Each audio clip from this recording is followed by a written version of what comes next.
Soy Fernando Díaz Villanueva. Hoy es 23 de diciembre de 2019 y esto es La Contracrónica.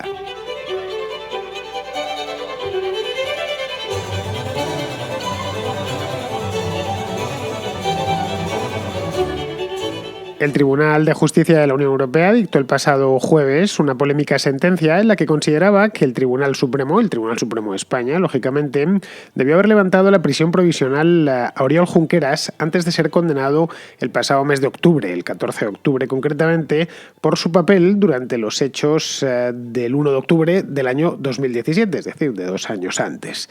De este modo, la justicia europea se pronunciaba el pasado jueves de forma favorable a la inmunidad de Junqueras entre su elección como eurodiputado, esto sucedió el 26 de mayo de este año, y la condena en firme que tuvo lugar, pues como ya os he dicho, el pasado 14 de octubre. En ese momento, el 14 de octubre, Oriol Junqueras dejó de estar en prisión provisional para estar condenado a 13 años de cárcel por los delitos conocidos por todos de sedición y de malversación, amén de, por supuesto, inhabilitado para el ejercicio de cargo público durante esos mismos 13 años. Ahí no ha entrado el Tribunal de Justicia de la Unión Europea, básicamente porque eso no es de su competencia, eso no le incumbe directamente. Si lo era, en cambio, el hecho de que un eurodiputado, no es un eurodiputado electo, no condenado todavía en firme, como era el caso de Junqueras, cuando se interpuso este recurso, cuando se solicitó esta cuestión, que lo hizo el Tribunal Supremo, por cierto, no pudiese en aquel momento este hombre recoger su acta y acreditarse como tal.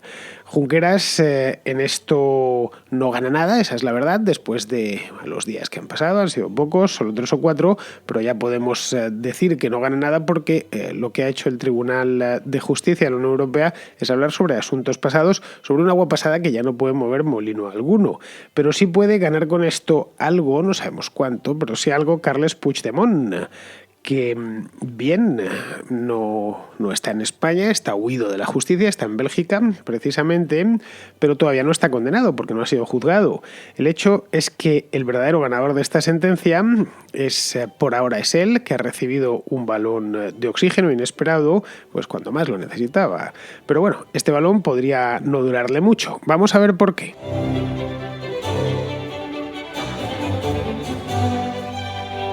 El jueves pasado se armó un lío tremendo a cuenta de la sentencia que emitió la Gran Sala del Tribunal de Justicia de la Unión Europea sobre un recurso que Oriol Junqueras puso hace unos meses para que le permitiesen acreditarse como eurodiputado, tras salir elegido en las elecciones europeas del pasado 26 de mayo.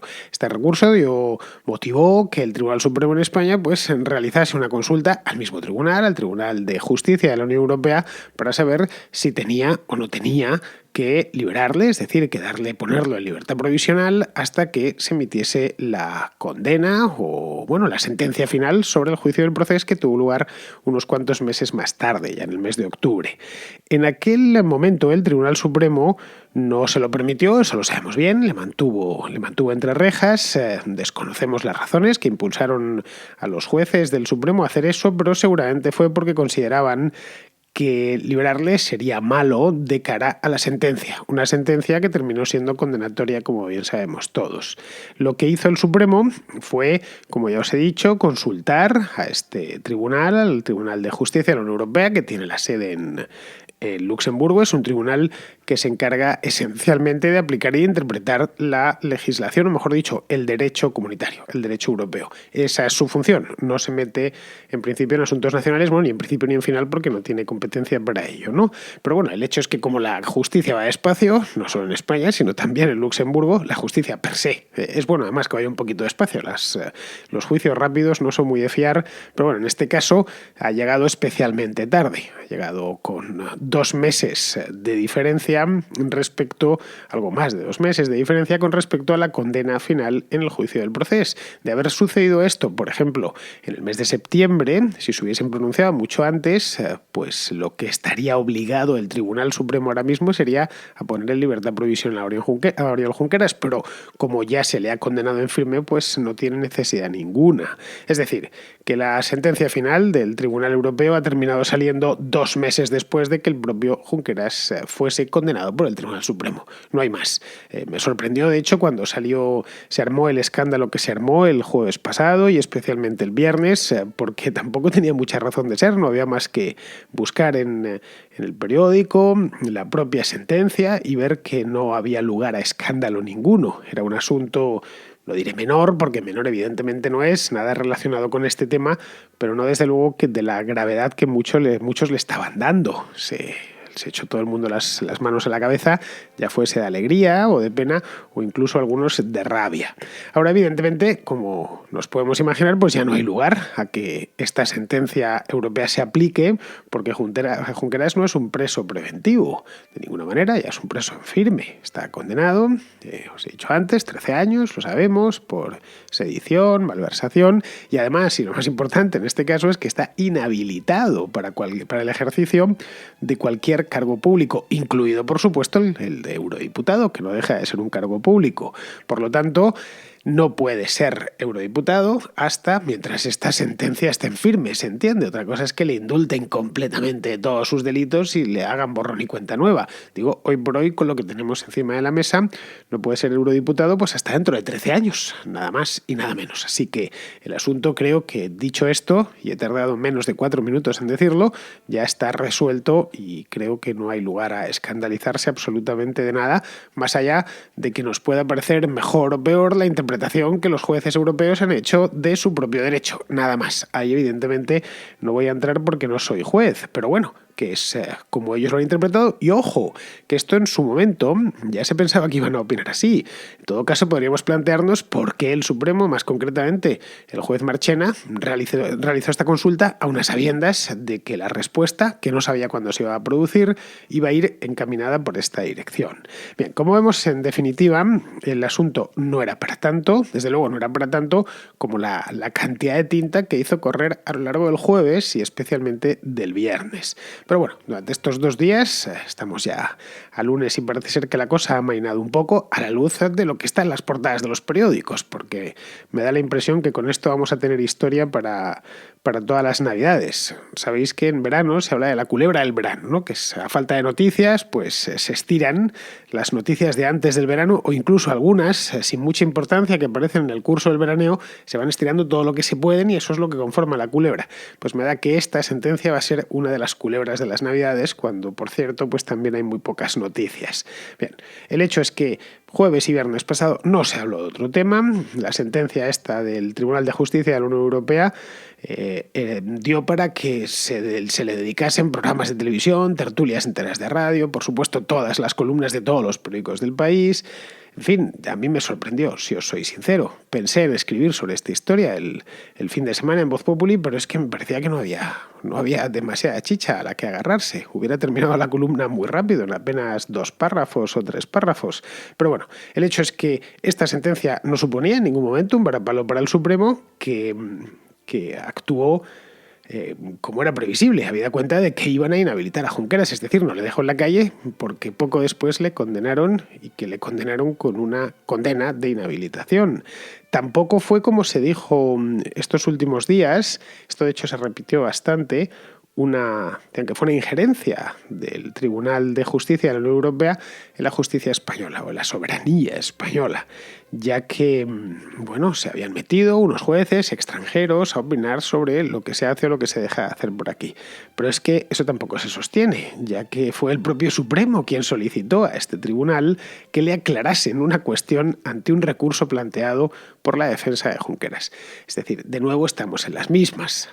De esta historia estaba perfectamente informada la justicia española, el órgano supremo de la justicia española, que es el tribunal que lleva ese nombre, que lleva el nombre de Tribunal Supremo. Todo esto, de cualquier manera, lo tenéis perfectamente explicado, no quiero extenderme más, en una columna de Guadalupe Sánchez en Voz Populi, que es el periódico en el que escribo yo todas las semanas, que es, si os soy sincero, y felicito desde aquí a Guadalupe Sánchez, por si se diese la casualidad que me estuviese escuchando, le felicito porque es lo mejor que se ha publicado sobre este tema en los últimos días y que creo que se publicará en los que estén por venir.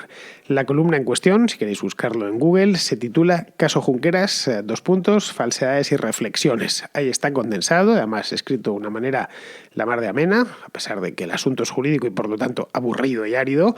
Guadalupe Sánchez lo sabe explicar muy bien y creo que con esto ya es punto y final. No hay más cera que la que arde y en este caso había muy poquita cera.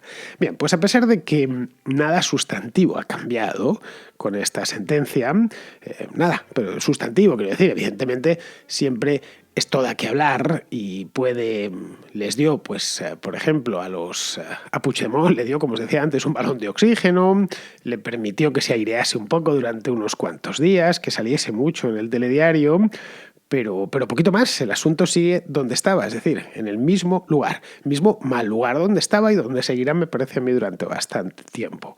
Pero bueno, el hecho es que a pesar de eso se arma un zipizape de cuidado, especialmente las redes sociales que somatizan con mucha facilidad casi cualquier cosa, por insignificante que sea, que sucede en la actualidad. También se armó una bien gorda entre los independentistas catalanes, no había más que poner la TV3 o visitar sus periódicos para ver que estaban, en este caso, entusiasmados. Bueno, y también, obviamente, la némesis de los independentistas catalanes, que son los antiindependentistas catalanes. Los primeros, los independentistas, empezaron a pedir la liberación de Junqueras, pero además la liberación inmediata, es decir, que fuesen los mozos de escuadra a la prisión, le tienen ahí en Cataluña, y automáticamente le sacasen o lo pusiesen en la calle, pudiese dar un mitin, qué sé yo, en la plaza de San Jaime, donde fuese, diciendo, ciudadanos de Cataluña, ya estoy aquí. Bueno, estaban estaban pidiendo exactamente eso, lo cual era realmente sorprendente porque nada de eso había dicho el Tribunal de Justicia de la Unión Europea, no había pedido en ningún momento que se liberase a Oriol Junqueras, sino que en el pasado, claro, no se ha inventado la máquina del tiempo, pero que si estuviésemos no en el mes de diciembre, sino en el mes de agosto o en el mes de julio, que efectivamente se le debería liberar para que recogiese su acta de diputado europeo. Nada más. Esto es lo que han venido diciendo y creo que seguirán diciendo a día de hoy, el lunes, los medios afines al independentismo catalán. Luego, por el otro lado, lo que hemos visto es un movimiento, no sé de qué tamaño, entiendo muy ruidoso, pero a la vista de la manifestación que convocaron en Madrid el otro día, no muy ruidoso, pero no muy numeroso, que pedían la salida de España de la Unión Europea. La llamaban el Spexit. Apareció de pronto una bandera que yo no había tenido el gusto de ver en ningún momento, que es las 12 estrellas, el círculo de las 12 estrellas de la bandera europea, tachada por dos banderas de España. Y bueno, hasta convocaron, como ya os digo, una manifestación ante la sede de la Unión Europea en Madrid. Esto está en el Paseo de la Castellana. Bien, no sé cuánta gente fue, pero en el número, pero vamos, no fue una cosa muy numerosa. No hubo que cortar la Castellana ni nada por el estilo. Esto último al menos ha servido para algo, esa es la verdad. El hecho de que bien haya habido una manifestación delante del edificio de la sede de la Unión Europea y, por lo tanto, por extensión del Parlamento Europeo en Madrid. Lo que nos ha servido es para confirmar que en España, a pesar de lo que se ha dicho siempre, hay euroescepticismo y hay euroescépticos. Vamos, que en esto tampoco somos una excepción.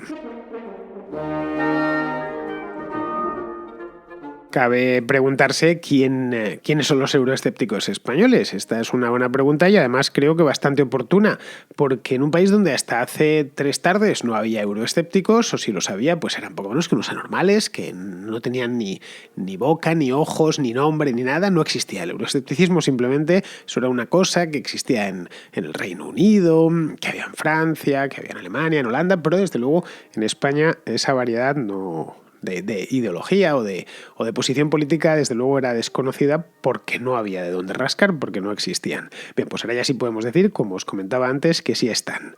Que están y que además hasta se manifiestan en la calle y son especialmente activos en Twitter. Bien, todos estos que andan ahora defendiendo la salida de España de la Unión Europea son básicamente pertenecientes a cierta derecha, la más cercana a Vox, en función de lo que dijeron los propios líderes de Vox, y fundamentan su petición en que la Unión Europea vulnera nuestra soberanía. Bueno, es un clásico que también lo dicen los euroescépticos alemanes o los euroescépticos británicos. Estos terminaron llevándose el gato al agua y han conseguido finalmente sacar a su país de la Unión Europea. Bueno, todavía no, lo harán dentro de un mes, pero bueno, que en definitiva, si no lo han conseguido todavía, lo conseguirán dentro de muy poquito. Pues como vulnera nuestra soberanía, hay que largarse y hay que hacerlo cuanto antes. Unos dicen que sin referéndum y sin nada, y luego los otros, la mayor parte, dicen que hay que convocar un referéndum como se hizo en el Reino Unido hace 3 años. Bien, vale, perfecto, ya lo he oído barra, Pero, a ver, aquí hay un tema que a veces se nos olvida. Quien está negociando con el partido de Oriol Junqueras no es el Tribunal de Justicia de la Unión Europea, es Pedro Sánchez. Esto es un punto importante a tener en cuenta. Y esa negociación no está teniendo lugar en Bruselas, ni en Estrasburgo, ni en Luxemburgo, que es donde está el Tribunal de Justicia de la Unión Europea, sino en Madrid, en algún punto entre Ferraz, que es la sede del PSOE, y el Palacio de la Moncloa, que es donde vive y donde trabaja Pedro Sánchez. Así que de nada serviría irse de la Unión Europea porque quien busca la compañía de los independentistas es el propio presidente del gobierno. Digo esto porque es digno de ser recordado. Con esto me dirijo a todos estos defensores ardorosos del Spexit. De hecho, en Bruselas no deben de entender, pero no deben de entender nada. ¿Cómo es posible? Me pongo en el lugar de un bruselino promedio. ¿Cómo es posible que el mismo gobierno, exactamente el mismo, se oponga al independentismo catalán con una mano y con la otra trate de pactar con él? Esta misma pregunta, mucha gente se la está haciendo en Bruselas, y en Berlín, y en París, y en Roma, y por ahí por las Europas. Y es una pregunta que yo me haría también si no fuese español y conociese bien el paño. Ayer mismo me comentaban aquí en Alemania, que es donde estoy ahora, pues me dijeron que si, por ejemplo, los nacionalistas bávaros, que en Alemania nacionalismo muy poquito, pero vamos, los pocos que hay que no son ni siquiera nacionalistas, son regionalistas, pero bueno, podrían devenir nacionalistas el día de mañana. No olvidemos que el nacionalismo catalán en origen era un regionalismo. Pues si hubiesen hecho algo parecido a lo del 1 de octubre, ningún canciller les buscaría para formar mayoría alguna en el Bundestag. Esto me lo decían muy seguros. Además, luego ya veremos si es que alguna vez les sucede, pero bueno, decían que no entendía muy bien cómo Pedro Sánchez andaba negociando con ellos y haciéndose fotografías y buscando puntos de entendimiento. Pues eso mismo es lo que está haciendo Pedro Sánchez. Lo que, según muchos alemanes, jamás haría un candidato a canciller para conseguir llegar a serlo, o para conseguir que el Bundestag le nombrase, le invistiese como tal. Así que los del Spexit podrían, no sé, ir a manifestarse delante de la Moncloa, por ejemplo. O, bueno, casi mejor a Ferraz, porque en Moncloa no hay posibilidad de hacerlo. Posibilidad legal sí, por supuesto digo posibilidad física, porque tiene unos accesos un tanto complicados y es difícil para empezar a llegar hasta allí. Y eso para empezar, de seguida, pues tampoco creo que haya muchos sitios donde concentrarse. La entrada de la Moncloa, todo el que ha pasado por allí, es poco menos que un cruce de carreteras, quiero decir. Y no hay una plaza ni nada por el estilo. Aquello está vallado, no es como el Palacio Real, que uno se puede poner delante y manifestarse, o cualquier ministerio. Así que casi mejor que si se quieren manifestar delante de alguien, que vayan a la calle Ferraz y se manifiesten allí, porque es donde está el peligro, no tanto en la sede de la Unión Europea en el Paseo de la Castellana. De manera que es normal que en el resto de Europa no terminen de entender esto. Es decir, es el propio gobierno español quien les está confundiendo, no son los jueces. Y nadie dentro del partido del gobierno, del PSOE, tiene el cuajo de decirlo en voz alta. Esta es la cruda realidad, y lo que, a poco que te distancies un poco de los hechos y de lo que sucede, y os puedo garantizar que yo me distancio al máximo de todo lo que sucede, lo más que puedo, pues tampoco termino de entenderlo muy bien. Es más fácil, obviamente, digo que no termino de entender muy bien el silencio del PSOE. A Pedro Sánchez más o menos voy captándole. Incluso en su simpleza voy captándole. Cuesta, porque no teníamos un presidente de gobierno así, o al menos yo no lo recuerdo. Es una versión corregida y aumentada de Zapatero en muchas cosas. Y bueno, puedo llegar a entenderle. A fin de cuentas, él se juega el poder, ¿no? Pero dentro del PSOE también es verdad que se están jugando el poder, pero quizá tengan un poquito ahora y después mucho tiempo de nada. Evidentemente, como os decía, es más fácil esconderse tras las sentencias judiciales o directamente ir improvisando sobre la marcha, que creo personalmente que es lo que están haciendo en el PSOE. Es decir, que están tirando monedas al aire con la esperanza de que caigan de cara y no de cruz. Bueno, vamos a tirar otra y lo mismo tenemos suerte. O lo mismo no tenemos suerte y tenemos que volver a tirar la moneda. Este es un poco el planteamiento que tienen ahora mismo en el PSOE con esta historia. Y es que si no están haciendo esto, no sé muy bien cómo lo están. Lo mismo se han tapado los oídos o han metido la cabeza bajo tierra. Eso es, por ejemplo, lo que esperan que pase con Carles Puigdemont.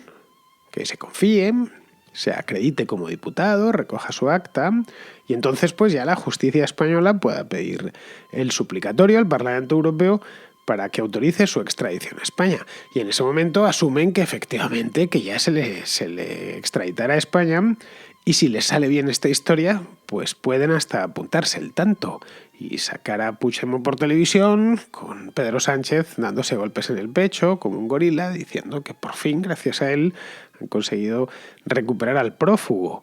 Y si no les sale, que es lo más probable, pues nada, otra cosa. Es decir, a buscar el modo de garantizarse la investidura al coste que sea. Incluido en este coste, claro está, ponerlo todo patas arriba, que es como lo están poniendo, en fin, prometiendo cosas que luego no van a poder cumplir. No porque no quieran, que estoy convencido que cumplirían de poder, sino porque la ley simplemente se lo impide. De no conseguir el acuerdo con Esquerra Republicana, quizás sea muy arriesgado decir esto, pero vamos, yo estoy convencido que irá con toda tranquilidad, hablo de Pedro Sánchez, por supuesto, a terceras elecciones, a terceras, a cuartas y a las que hagan falta, hasta que salgan los números que él quiere que salgan y ya pueda ser investido con tranquilidad. Es cierto que podría serlo con la abstención en bloque Partido Popular y Ciudadanos. Esto se ha venido diciendo desde hace ya un par de semanas. Bien, y si se evita este pacto un poco contra natura entre un partido que en principio es constitucionalista, como es el PSOE, bueno, tendrá sus defectos, pero a fin de cuentas pues no deja de ser un partido español, leal con la Constitución, etcétera, etcétera, etcétera. No es que lo esté diciendo yo, es lo que se está diciendo. Así que quizá Pablo Casado y Inés Arrimadas podían tener un detalle, no digo de Santiago Abascal porque jamás se abstendría, pero los otros dos, tapándose la nariz y demás, ¿por qué no se abstienen y permiten que pueda ser investido sin necesidad de pactar, de firmar, bueno, de llegar a un solo acuerdo, aunque sea verbal, con Esquerra? Pues la verdad es que realmente esto creo que no le interesa al propio Pedro Sánchez. No le interesa que el Partido Popular y Ciudadanos se abstengan. No sé, alguien le ha debido decir, IZ, supongo, que esta es una oportunidad de oro para devolver al redil a Esquerra Republicana. Bueno, y ya de paso, pues gobernar con ellos en Cataluña, que no sería la primera vez, ya lo hicieron en el pasado. Montilla gobernó en un tripartito hace no tantos años, hace 10 años, en 2009 estaban gobernando. Ese tripartito se deshizo al año siguiente. Bueno, gobernaron prácticamente toda la década pasada, desde que el PSOE se hizo con el PSC, se hizo con la Generalidad, esto fue en el año 2003 hasta el año 2010. Bien, pues volver a reeditar ese mismo acuerdo, pero antes hay que sacar a Esquerra de donde está metido, de las posiciones en las que está metido, al menos de esas posiciones tan maximalistas. Claro, lo que yo no termino de ver es que Esquerra quiera volver al redil, o al menos al redil que pretende, en el que pretende meterles IZ. Y no tanto por sus líderes, ojo, que viven muy bien de esto y están bien apoltronados, sino por sus militantes y sobre todo por sus bases, a quienes todo lo que no sea el referéndum y la independencia les sabe a poco o a nada. No sé, quizás se terminen imponiendo los líderes del partido, a quienes las nuevas elecciones no les interesan demasiado y además saben que no volverán a tener a Moncloa tan dispuesta como ahora.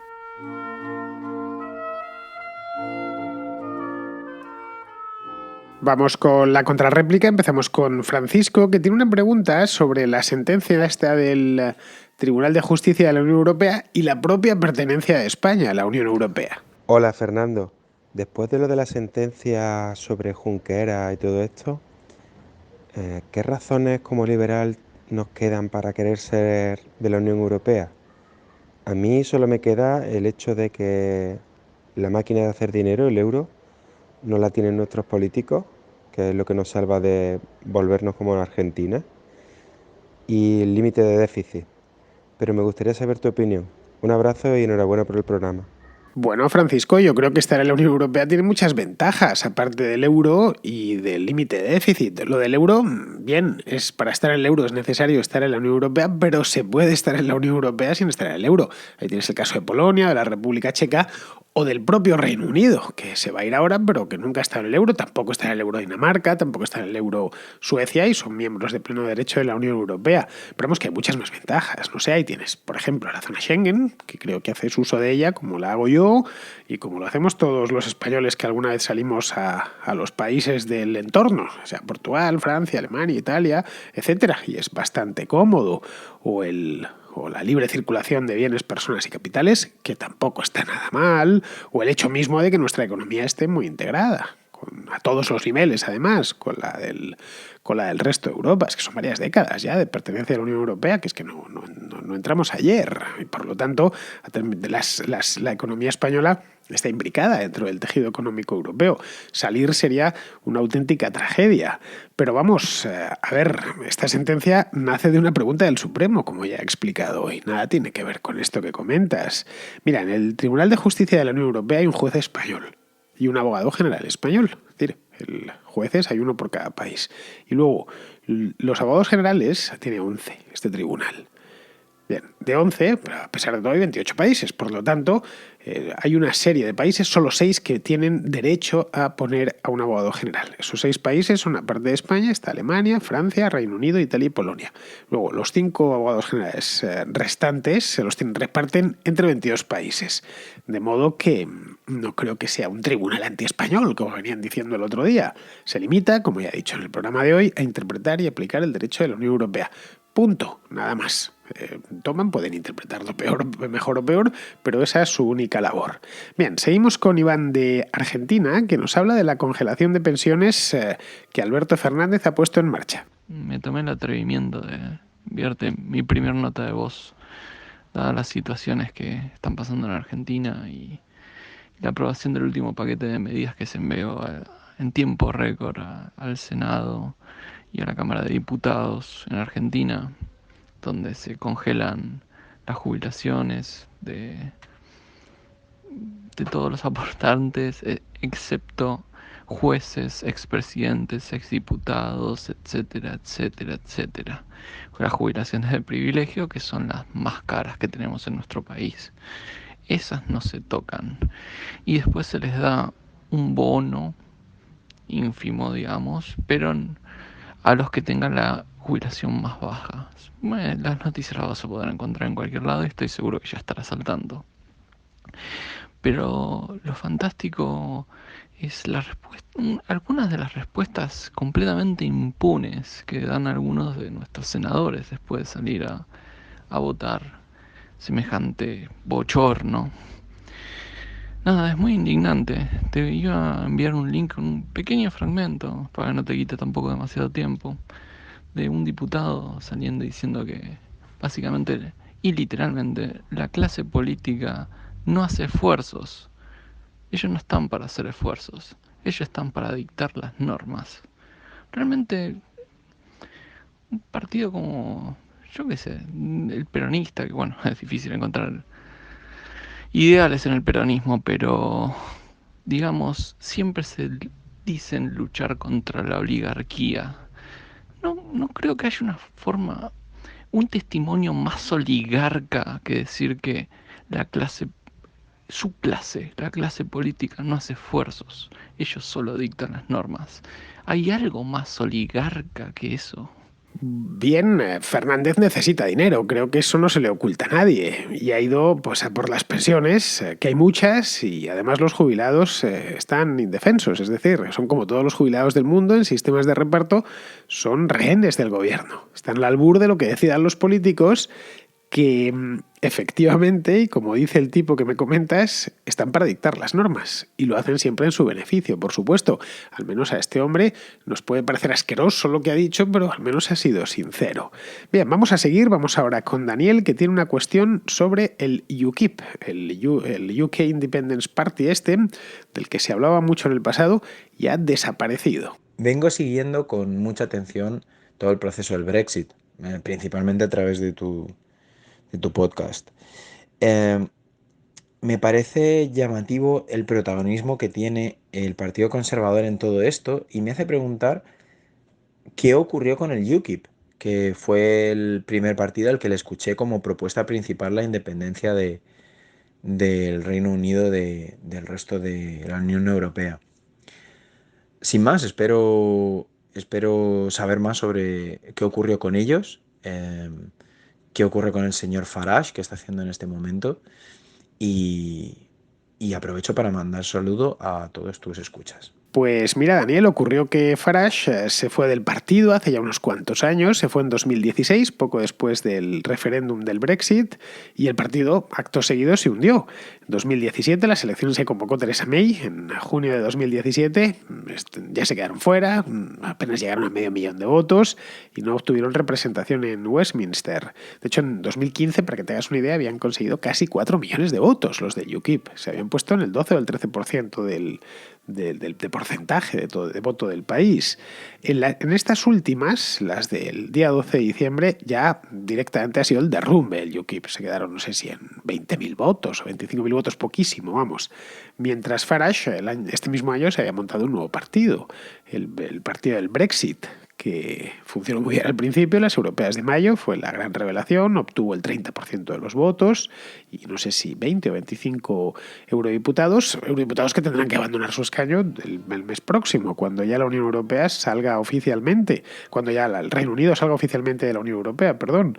Pero vamos, en las generales de diciembre se han quedado fuera del Parlamento también los del partido del Brexit, que se quedaron con eso, 500 o 600.000 votos, porque básicamente todos se han ido hacia Boris Johnson. Es decir, al final tanto el UKIP como su hijo putativo, que es el partido del Brexit, han sido absorbidos, o sus votantes por lo menos han sido absorbidos por el Partido Conservador.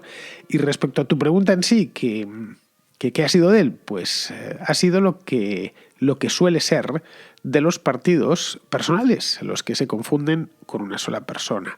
Y el caso del UKIP era un partido personal, un partido de Nigel Farage, y en el momento en que él desapareció del mapa, o al menos de su propio mapa, de su propia sede, el partido hizo lo propio. Bien, vámonos ahora de vuelta a Argentina con Claudio, que cuenta una pregunta de la semana pasada sobre la muerte de Néstor Kirchner hace ya casi 10 años. Nos cuenta una cosita sobre las conspiraciones que se difundieron en aquel entonces sobre su muerte. Lo más plausible y más concreto es que Néstor Kirchner se haya muerto por su, como dijiste, por su vida de alto ritmo. Las conspiraciones hablaban de que lo había matado su hijo Máximo en defensa de su madre, agarrando el arma de uno de los guardias y demás, pero eso fue perdiendo efecto, nunca se comprobó. Lo que alimentó mucho los rumores es que se haya velado a cajón cerrado, pero digamos, es un detalle eso. Y además hay un libro, no precisamente de un kirchnerista, que habla de todo ese periodo y él adhiere a que se murió, o sea, lleva una vida de estrés, trabajo, nervioso, y era lógico que en un momento a otro, justo un día de censo poblacional, se viene a morir. Nada más, era para resolver el entuerto, Fernando. Feliz Navidad para vos. Bueno, Claudio, a ver, que se vele a cajón cerrado tampoco significa nada, ¿eh? No sé en Argentina, pero en España es lo normal velar a cajón cerrado, por lo menos ahora y desde hace muchos años. Sé que antiguamente se hacía a cajón abierto, pero vamos, que hoy sería muy raro. De hecho, a mucha gente la espantaría solo ver ahí al cadáver. El ataúd de Kirchner, eso sí, el día de su funeral era muy peculiar. Miradlo en las fotografías, tenía forma ovalada. Yo nunca había visto antes un ataúd así. Pero bueno, como bien dices, Kirchner hizo todo lo posible, todo lo que estaba en su mano, para acabar con su propia vida antes de tiempo, porque se murió con solo 60 años. Muy bien, pues con esto vamos a ir terminando ya. Vamos con Pizarro, que nos habla del problemón que tiene Boeing con el 737 MAX. Los seres queridos de los fallecidos en los accidentes aéreos provocados por fallos en el diseño de los 737 MAX se preguntarán qué certificaron los certificadores del modelo para hacerlo apto para volar vuelos comerciales. y se preguntarán qué diseñaron en la compañía cuando presentaron el modelo para su uso comercial. Ahora sabemos que diseñaron un ataúd y que certificaron un Titanic, y que la compañía va a tener que pagar en mala reputación y en millones de dólares cada muerto. Los certificadores se irán de rositas y la compañía quizás necesite ayuda del Estado estadounidense para no quebrar. En fin, todas estas calamidades han demostrado que seguimos siendo falibles y que el mundo no se para porque haya muertes sin sentido. Un cordial saludo de Pizarro.